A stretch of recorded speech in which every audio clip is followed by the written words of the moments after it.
아끼는 것은 아낌없이 써야 해요. 신을 들고만 다니다가 누군가 다가오는 인기척이 나면 얼른 신을 신고 걷는 척합니다. 그러다가 사람이 지나가면 신을 다시 벗어 손에 들고 맨발로 걸어갑니다. 운동화가 귀했던 시절을 살아보지 않고서는 모릅니다. 새로 산 운동화가 닳는 것이 아까워서 신을 수가 없었던 마음을, 머리맡에 그저 모셔두고 잠드는 심정을, 뽀득뽀득 닦아서 머리맡에 두고 잠이 들거나 한 번만 신고 나면 밑창을 물걸레로 박박 씻었습니다. 밑창이 닳을까 마음껏 걸을 수도 없었습니다. 그러니 벗고 걸을 수밖에. 양손에 신발을 들고 맨발로 까치발로 조심조심. 그렇게 아끼다가 그만 발이 너무 커져서 운동화가 작아졌다는 웃지 못할 이야기도 있습니다. 정말 갖고 싶었던 무언가를 갖게 되면 좀처럼 쓸 수가 없습니다. 비싼 옷을 아껴 입듯, 맛난 음식을 아껴 먹듯, 정말 좋은 만년필을 쓰지도 못한 채 모셔두듯 마냥 아껴두기만 하는 것입니다. 하지만 이런 마음을 갈아탈 필요가 있습니다. 훗날 아쉽지 않도록, 그 물건의 가치가 한껏 발휘되도록 말입니다. 시간도 사람도, 말을 하고 말을 들어주는 일도, 그리고 내 몸조차도 다르지 않습니다. 아끼려다가 그만 놓쳐버리는 것들이 있었습니다. 아끼는 그 사이 인생이 술술 새어나가 버리는 것을 참 많이도 보아왔습니다. 진정으로 아끼는 것이 있을 때는 아낌없이 쓰는 것이 최선입니다. 그래야 빛이 납니다. 지게를 지다.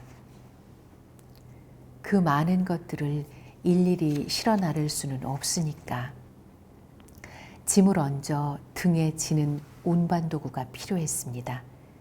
우리 민족이 발명한 가장 우수한 연장이라는 지게가 바로 그 주인공입니다. 가지가 조금 위로 뻗은 자연목 2개를 위는 좁고 아래는 벌어지도록 세운 다음 지게에 몸과 몸이 빠지지 않도록 탕깨줄로 잡고 위아래로 멜빵을 걸어 어깨에 맵니다. 등이 닿는 부분에는 지프로 두툼하게 짠 등테를 달고 어깨에서 내려 세울 때에는 끝이 가위 다리처럼 벌어진 작대기를 지게 한쪽에 슬그머니 걸어둡니다. 지게는 다 같은 지게이지만 그 형태나 크기는 사용하는 목적에 따라, 사용하는 사람에 따라 조금씩 다르고 만드는 방법 또한 달라집니다. 평야에서 사용하는 지게는 산간지대에서 쓰는 것보다 긴 편이고, 길이 좁고 가팔라서 돌뿌리나 풀 따위에 걸려서 넘어질 위험이 높은 산간지대에서는 되도록 짧은 지게를 씁니다. 이렇게 제각각인 지게에 대한 짧은 이야기가 있습니다. 같은 동네에 사는 두 남자가 신장로에서 마주쳤습니다. 그중 한 남자는 지게의 2배 높이쯤 되도록 나무를 켜켜이 쌓아지고 어쩔 수 없이 땅만 쳐다보며 걷다가 벗을 만났습니다. 작대기로 지게를 세워놓고 잠시 이야기를 나눈 뒤 다시 지게를 지는데 그 모습이 힘겨워 보였는지 친구가 대신 지게를 지겠다고 나섰습니다. 지게를 진 남자보다 덩치도 좋고 힘도 좋은 친구는 호언장담했습니다. 내가 너의 지게를 대신 져줄 테니 걱정 말라고. 하지만 그 친구는 지게를 지지 못했습니다. 지게가 키 작은 주인의 체구에 맞게 만들어졌기 때문에 체구가 큰 친구는 질 수가 없었습니다. 지게란 가진 짐을 버려야 한다는 생각이 아니라 무슨 방도를 써서라도 짐을 이고 지고 가겠다는 뜻을 지니고 있습니다. 이고 지고 가는 사람이 다르듯 이고 지고 가는 물건도 다르고 그 무게 또한 당연히 다릅니다. 너와 나의 지게가 결코 같을 수 없다는 얘기입니다. 우리가 이고 지는 짐들이 저마다 서로 다르니 나는 너의 지게를 대신 져줄 수가 없습니다. 너도 내 지게를 대신 져줄 수가 없습니다. 인생의 지게가 그렇습니다. 지게를 지고 가는 일이 똑같이 힘들지만 누가 얼마나 더 힘든지를 비교할 수는 없습니다. 과연 누가 어떻게 알 수 있을까? 자신의 지게가 아니고서야 그 무게나 고단함을 아무도 모릅니다. 우리는 하루에 6만 가지 생각을 한다. 빨리 어른이 되었으면 하고 생각하던 아이, 마법에 걸려 하루아침에 어른이 되자 왜 그런 생각을 했을까 가슴을 치며 후회합니다. 로빈 샤르마의 나를 찾아가는 여행에 이런 우화가 나옵니다. 빨리 세월이 흘러서 어른이 되고 싶다는 생각에 빠져있는 피터라는 아이가 있습니다. 어느 날 그 아이는 숲속에서 혼자 놀다가 한 늙은 노파를 만나는데 노파는 황금 실이 달린 공을 들고 있다가 선물로 줍니다. 이건 내 인생의 실이란다. 이 실을 조금만 잡아당겨도 몇 시간이 그냥 지나가지. 좀 더 세게 잡아당기면 며칠이 지나가고 온 힘을 다해 당기면 몇십 년이 지나가기도 한단다. 피터는 곧 황금 실이 달린 공의 위력을 실감하게 됩니다. 학교에서 실을 살짝만 잡아당겼는데 어느새 집에 돌아와 있고 조금 더 세게 잡아당기자 갑자기 예쁜 여자친구가 있는 고등학생이 되어 있었습니다. 그렇다면 어른도 될 수 있겠구나 하는 생각에 피터는 실을 아주 세게 잡아당겼습니다. 그러자 노파의 말대로 정말 수십 년이 지나 고등학교 때 사귄 여자친구는 아내가 되어 있었고 자식들은 벌써 자신들의 삶을 살아가고 있었으며 어느덧 자신의 머리도 하얗게 쇠 있었습니다. 뿐만 아니라 사랑했던 어머니 또한 늙고 쇠약해져 있었습니다. 이때 숲속에서 만났던 노파가 나타나 피터에게 묻습니다. 내 특별한 선물이 어땠느냐고. 빨리 커서 어른이 되고 싶었던 피터는 노파가 준 공 덕분에 소원 성취를 할 수 있었지만 고개를 절레절레 흔들며 말했습니다. 처음엔 재미있었으나 이젠 이 공을 증오합니다. 그것은 내게 즐길 기회도 주지 않고 눈 깜짝할 사이에 내 인생을 지나가게 했습니다. 그 속에는 슬픈 시절도 있고 기쁜 시절도 들어있었을 텐데 난 아무것도 경험하지 못했습니다. 결국 나는 삶이 내게 주는 선물들을 모두 놓쳐버린 거예요.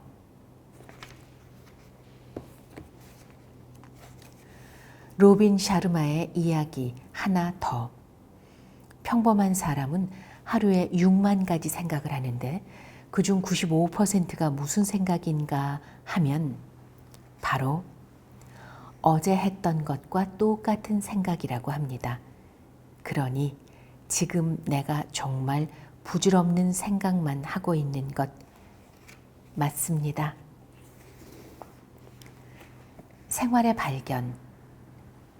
개와 함께 나란히 산에 올랐다가 돌아오니 옷과 개털에 온통 엉겅퀴 씨앗이 붙어 있었습니다. 그래서 떼어내는데 잘 떨어지지가 않습니다. 왜 이렇게 떨어지지 않는 걸까? 조르주 드 메스트랄은 그 이유를 찾아내기 위해 유심히 관찰했습니다. 입었던 옷과 개털에 붙은 엉겅퀴 씨앗은 도대체 왜 쉽게 떨어지지 않는 것인지 그는 몹시 궁금해졌습니다. 그래서 관찰을 시작했습니다. 생각에 생각을 거듭하는 몰입을 통해 그는 기어코 그 원인을 찾아냈습니다. 문제는 엉겅퀴 씨앗에 붙어있는 갈고리였습니다. 수많은 갈고리가 놀라운 흡착력을 발휘하고 있다는 것을 알게 된 것입니다. 그런데 아, 그랬군 하고 끝내버리면 그만인 일을 메스트랄은 여기에서 그치지 않고 한 걸음 더 내딛었습니다. 이 원리를 응용해서 만들 수 있는 물건은 없을지 고심하기 시작한 것입니다. 그런 고심 끝에 메스트랄의 호기심, 그 결과로 만들어진 것이 바로 벨크로 테이프입니다. 우리가 흔히 찍찍이라고 부르는 벨크로 테이프는 한 남자의 호기심을 통해 이 세상으로 오게 된 것입니다. 어느 날 아주 우연히 엉겅퀴 씨앗에서 발명이 된 벨크로 테이프는 지금까지도 아주 유용하게 쓰이고 있는 물건입니다. 그날 그 엉겅퀴 씨앗이 만일 그 남자에게 들러붙지 않았더라면 그래도 벨크로 테이프가 존재했을까? 엉겅퀴 씨앗은 그 이전에도 늘 누군가의 옷에 들러붙거나 개털에 붙어 있었습니다. 다만 그것을 발견하고 그 원리를 응용해서 새로운 무언가를 만들어낸 사람이 조르주 드 메스트랄이라는 남자였을 뿐입니다. 사소한 발견이 아니고서는 쌓을 수 없는 탑이 바로 발명입니다. 시련도 약이다. 화아분화라는 것은 인위적으로 난의 꽃눈을 형성시키는 일을 뜻하는 말입니다. 자기가 태어난 곳이 아닌 낯선 환경에서 자라야 하는 난을 꽃 피우게 하기 위해 쓰는 방법입니다. 보통의 난은 사계절을 거치면서 자연환경에 적응하고 가장 적절한 시기에 꽃을 맺으며 또 가장 적절한 시기에 꽃을 피웁니다. 그러나 자생지가 아닌 인위적인 환경에서 자라야 하는 난들은 일일이 사람의 손길을 기다립니다. 이때 화아분화를 하면 좋은 꽃을 피우게 할 수가 있습니다. 그렇다면 난에게 어떤 환경을 만들어 주어야 좋은 꽃을 피우게 할 수가 있을까? 상식적으로 생각하면 그저 평소보다 더 자주 들여다보고 물을 주고 햇볕을 쪼이게 하면 되지 않을까 싶지만 그렇지 않습니다. 오히려 정반대입니다. 난이 자라는 환경과 조건을 불어 악화시켜가면서 자극을 주어야만 합니다. 가령 물을 주는 시기를 두세 번 건너뛰어 목이 마르게 하고 햇볕도 필요한 양보다 훨씬 더 많이 주면서 난을 혹사시키는 것입니다. 이렇게 일부러 강한 볕을 쪼이고 물을 주지 않아 시들게 하면 난은 숨겨두었던 생존 본능을 발휘하게 됩니다. 그러고는 바로 이런 극한의 상황에서 꽃눈을 올리게 되는 것입니다. 이런 상황을 두고 사람들은 말합니다. 난을 고생시키면 죽을지도 모른다는 위협을 느끼게 되고 자손을 남겨야겠다는 생각에 꽃눈을 만드는 거라고 말입니다. 가끔 한 번씩은 시들게도 하고 볕도 많이 주어 시련을 겪게 하면 더욱 고운 꽃을 피우게 된다는 화아분화의 이치. 사람 사는 세상에서도 시련을 통해 더욱 강건해지는 모습들을 어렵지 않게 접할 수 있습니다. 오뚜기처럼 다시 일어서는 화아분화의 힘이 당신의 내면에도 숨어 있다는 것, 그 사실을 잊지 않았으면 좋겠습니다. 바닷가 언덕에서 오랜 세월을 살아온 후박나무는 키가 자라는 대신 몸집이 자랐습니다. 왜냐하면 바람을 피하기 위해 몸을 구부리면서 자라나는 것입니다. 시련이 오면 그것을 피해가는 방법을 배우며 성장합니다. 시련은 쓰지만 그 끝은 꿀맛처럼 달콤하게 오기도 한다는 걸 기억해둘 일입니다. 미련 혹은 집착. 강을 건너가야 하는데 배가 없었던 나그네는 나무를 베어 뗏목을 만들었죠. 힘들여 만든 뗏목을 타고 무사히 강을 건너간 나그네. 돌아서려니 애써 만든 뗏목이 눈에 밟혀 길을 갈 수가 없었습니다. 강을 건너기 전까지만 해도, 아니 뗏목을 만들기 전까지만 해도 나그네는 오직 강을 건너는 일에만 집중했습니다. 그런데 막상 뗏목을 만들어 강을 무사히 건너고 나니 마음이 달라졌습니다. 힘들여 만든 뗏목을 그냥 두고 가는 것도 아쉬운 데다 혹시 길을 가다 보면 또다시 강을 건너게 될지도 모른다는 생각이 들었기 때문입니다. 그렇게 되면 다시 뗏목이 필요하지 않을까? 그때 가서 다시 뗏목을 만들려면 힘들겠지? 그래서 그 무겁고 거추장스러운 뗏목을 이고 지고 길을 나섰습니다. 하지만 아무리 가도 강은 나타나지 않았고 뗏목의 무게 때문에 강을 건널 때보다 더 힘든 상태가 지속되었습니다. 비로소 그 뗏목을 미련 없이 두고 오지 못한 것에 대한 후회가 남았지만 그렇다고 절반도 넘게 온 지금 뗏목을 버릴 수는 없었습니다.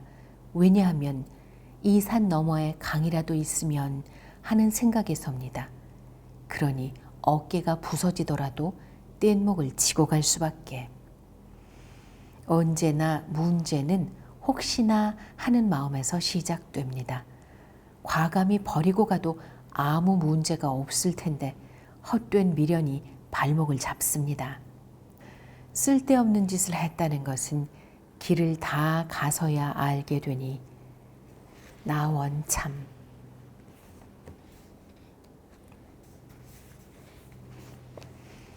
배려. 이곳에서는 시속 30km 이상 속력을 낼 수 없습니다. 이동 중인 동물이나 코끼리떼의 진로를 방해해서도 안 됩니다. 이곳은 사람이 아닌 동물이 주인이라는 의식이 철저히 지켜지는 곳이기 때문입니다. 케냐 자연국립공원에서는 전면이 유리로 된 지프나 천장을 걷어올린 트럭을 타고 이동하면서 동물들을 관찰할 수 있는데요. 이때 분명히 지켜야 할 몇 가지 까다로운 조건이 있습니다. 시속 30km 이상의 속도는 금물.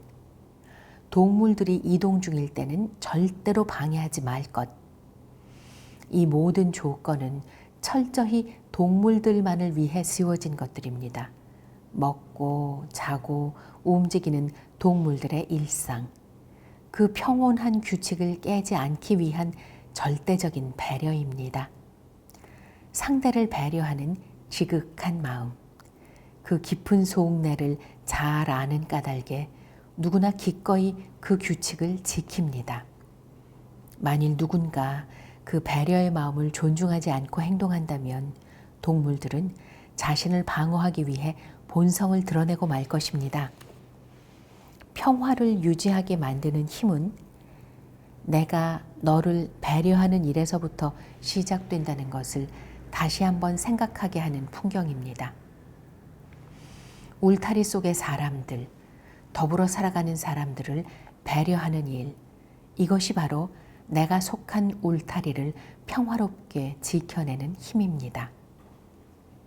차도에는 점선과 실선, 두 줄의 선이 나란히 그어져 있습니다. 점선 안의 차는 차선을 변경할 수 있지만 실선 안의 자동차는 차선 변경을 할 수 없다는 무언의 약속입니다. 배려란 무언의 약속입니다. 말하지 않아도 지켜주는 것. 습관처럼 언제든지 지킬 수 있는 아주 사소한 일이기도 합니다. 맨 처음이 궁금한 것들이 있습니다. 가령 맥주는 맨 처음에 어떻게 발견되었을까? 오랜 옛날 이집트 사람들이 우연히 물통에 떨어져 발효된 빵 조각을 보고 발견해낸 것이 맥주라고 합니다. 참 재미있지 않습니까? 증기기관차가 발명될 수 있었던 맨 처음은 물 끓는 주전자였습니다. 군사용 레이더 앞에 서 있던 한 기술자는 초콜릿 바가 녹는 것을 보고 전자레인지를 개발했습니다. 마취제는 어떤 파티에서 발견되었습니다. 1844년 12월 미국 치과의사 호레이스 윌슨은 한 파티에서 큰 상처를 입은 친구가 마시면 웃음을 일으키고 기분을 좋게 해준다고 알려진 웃음가스, 즉 산화이질소를 들이마시고 난 후부터 그다지 통증을 느끼지 못하는 것을 보고 혹시 웃음가스에 진통 효과가 있는 게 아닐까 생각했습니다. 이 생각이 마취제를 탄생시키는 계기가 된 것입니다. 탱크 철갑의 맨 처음은 전복 껍데기였습니다.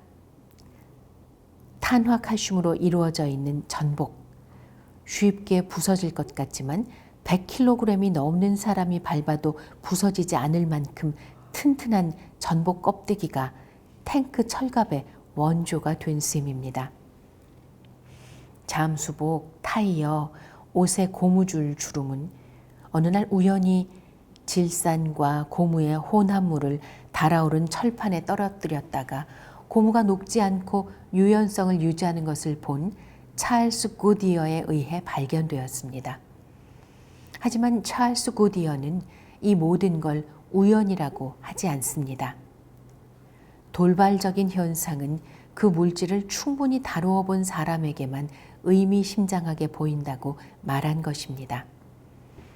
자신은 계속되는 실패에도 포기하지 않고 고무 가공에 힘썼고 그렇기 때문에 고무 경화법을 발견하게 된 것이라고 말입니다. 단순한 우연 때문이 아니라 그 물질을 충분히 다루어 본 사람에게만 의미심장하게 보인다는 찰스 구디어의 말, 인생에서 무언가를 발견해내고 싶을 때 참고해야겠습니다. 이 세상에 우연히 얻게 되는 일은 없는 모양입니다.